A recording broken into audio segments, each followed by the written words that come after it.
That's a good one.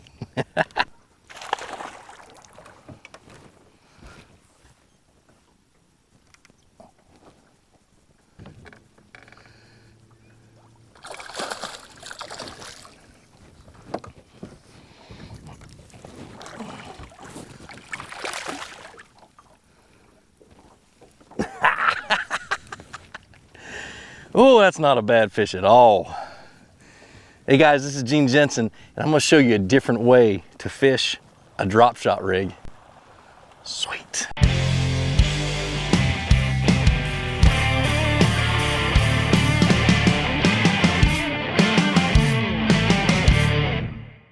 All right, so let me talk about the problem I was having and why I'm fishing a drop shot rig in the grass. What I've got is I've got a hard grass line. In other words, I've got real shallow grass and then I've got a really sharp drop off about 2 feet. Not a very tall grass, but it drops about 2 feet. And then at the bottom of that drop, there's some short grass about this long, maybe a little bit longer.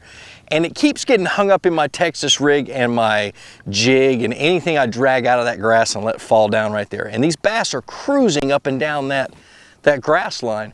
So I had to solve that problem. I'd get it down, the jig or the Texas rig would go down and fall into that grass or that lower grass. And I wanted to keep my bait up above it. So as I was brainstorming, I was like, why not a drop shot rig? So I grabbed one and it started working really. So what I've got here, and I'll list all of the details of all the things I'm using, the brands and everything down in the description. But I've got a little small, I think this is a 1/4 ounce cylindrical weight. That's key to being able to pull it out of the grass. You'll find out here in just a minute. I got a little drop shot hook, long worm. This is a black and I think it's called a blackout or black light plasma tail. 15-pound fluorocarbon. Got it connected with an FG knot to 20-pound braid, medium light action 7'1" rod, and a 3000 series spinning reel. That's basically what I'm using in this setup. I could bump the leader up to about a 20-pound test, and I might if I find that I'm breaking off, but I don't think I will. All right, so the reason this setup solves my problem is that weight, that little cylindrical weight, comes out of that grass real easy. So I pitch it up into the edge of the grass. Now here I can see the grass, so I know where that grass edge is. I'll pitch it up to that grass, just over that grass edge, drag that cylindrical weight off of the grass edge and let it fall down and just let it sit and slowly drag it. I'm not shaking the worm like you normally do with a drop shot rig. I'm just letting it sit, and I may even drop it to a slack line and let that worm get down on top of that grass. And I'm watching my line the whole time, looking for a jump or any indication that a bass is bit. One of the things when you're fishing deeper grass and you can't really see that grass edge, or you find your hook getting caught up in that deeper grass before the drop off, or the deeper hard line, is you switch to like a 1/0 offset worm hook and then Texas rig your worm, or rig it weedless, and it'll come out of that grass easier. I'm not faced with that situation now. That's why I don't have it rigged up that way, and this is working just fine. So I keep my bait up above the grass and catch a lot of fish. It's been a really productive pattern the last couple of days. Now, one thing I forgot to mention is line diameter really doesn't make a difference. It's whatever you're comfortable with. I'm comfortable with 8-10 pound tests doing this because I don't mind fighting a big fish on light tackle. But you can do this with a bait caster with 20-pound line if you want to. You know, the clearer the water, I'd go the lightest you can get away with, but it's all about what you're comfortable with. And I wouldn't worry too much about matching exactly what I'm fishing. This is just one of those things. I'm in this situation. I've got the right rod and reel to fish a drop shot. I already had it rigged up. Throw it out there and see what happens. Now, leader length is critical with this. You want to play around with your leader length until you'll bring it in, you'll get grass caught up in your hook and things like that. And if you keep getting grass caught up in your hook, just lengthen your leader length. And that's why this little drop shot sinker comes in handy, because you can pop it off, slide it up and down, and change your leader length. All right, so how am I fishing this? Not really too difficult. Let me get back out into the deeper water. I'm sitting in deep water, 12 to 20 feet deep, depending. I'm just sitting a good long cast away from this grass. Water's fairly clear, but not too clear. It's a little stained. I'm throwing up into the edge of this grass line out here. I know you can't see the grass line, but there's a little bit of matted grass over there. Throwing into that matted grass or into that shallow grass, and I'm pulling it out. And as soon as I feel it pull out of that grass, I stop.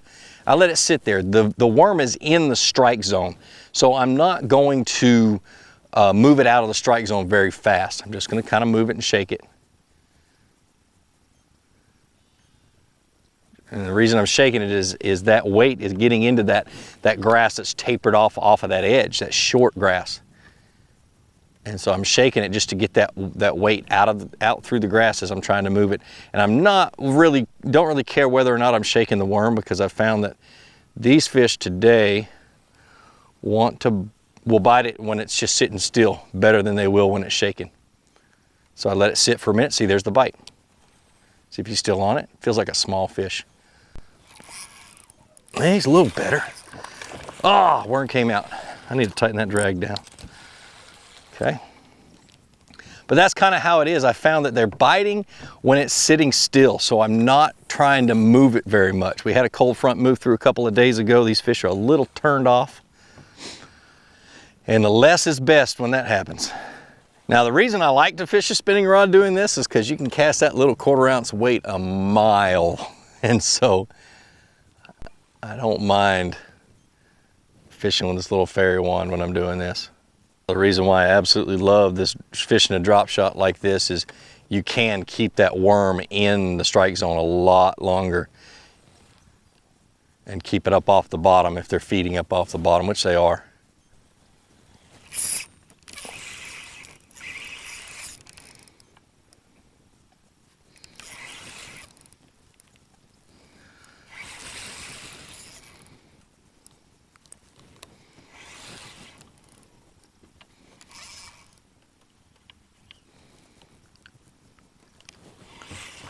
Oh, this is a good one, guys.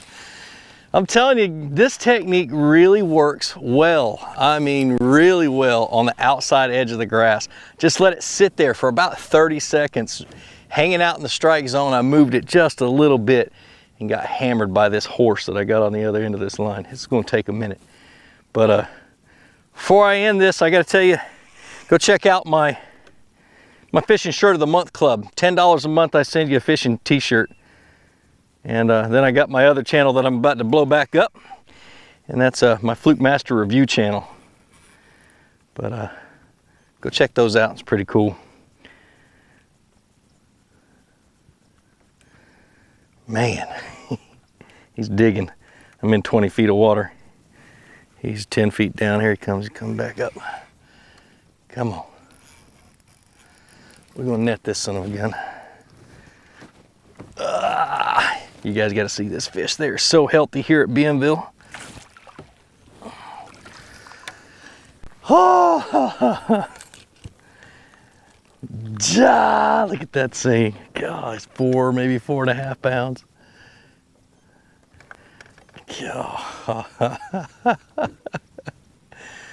See, look at this.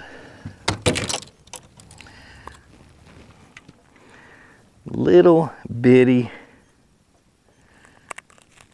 drop shot. Man, that hook's good. Just a tiny little drop shot. I was actually drop shotting a what are these called? Brush hog, a little baby brush hog. Just letting it sit there. Awesome. Well, like I always say, be sure to introduce somebody to fishing. Introduce them to my channel. Let me help you teach them how to fish. More importantly, get out of the water, go and catch some fish. Have a great day. I love this.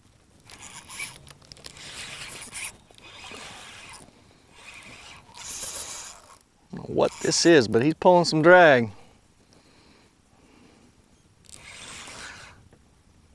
My goodness, this is a good fish, guys.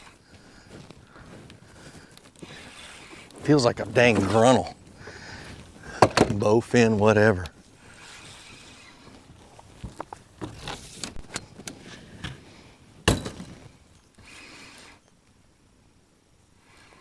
Oh, I got him hooked on the tail.